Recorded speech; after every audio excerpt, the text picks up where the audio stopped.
Parcours dans le foot, tu as assez de batterie. J'ai commencé dans un petit club Oufet, qui est devenu Oufet Warzé, dans les équipes de jeunes. Et puis à l'âge de 12 ans, Francis Nicolai m'a repéré pour intégrer le RFC Serein, qui joue en première division à l'époque. J'y suis resté 3 ans. Pourquoi? Parce que au moment d'accéder à la catégorie des scolaires, on a remarqué que j'avais un problème de croissance. Donc j'étais resté relativement petit à l'époque. Serein a préféré me libérer. Donc j'ai été jouer 2 ans en amateur au Gaulle. De là, après, je suis revenu dans mon club de préformation, c'est-à-dire Oufet, où j'ai joué 2 ans en équipe première, en 3e provinciale. Donc je suis sorti de là à 18 ans pour finalement signer à Armoire, où j'ai joué 1 an sous Claudie de Marteau. Et puis de là, je suis parti avec José Caligari à Otine, où j'ai fait 2 ans en P1.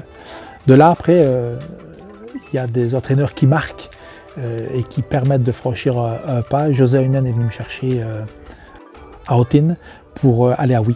Et puis, de nouveau, José Hunen, qui était un précurseur à l'époque au niveau de ses méthodes d'entraînement. Et je remarque que 30 ans après, ce qui ressort maintenant, il est toujours là. Et puis de là, j'ai eu le 2e entraîneur qui m'a laissé une trace indélébile, c'est Claudie Cheveit. Claudie Cheveit, 4 ans avec lui à Eupen, 4 années de pur bonheur, mentalité allemande. En fait, c'était mon foot, quoi.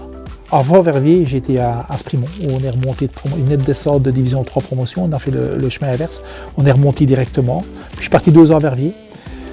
Et puis après, j'ai fini à Aubel, à 35 ans, un club extraordinaire, fort proche de Eupen au niveau de la mentalité. Et franchement, je suis à la terre.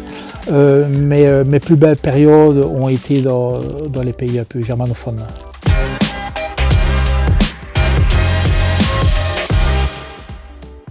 Alors, le métier de coach, il évolue très fort.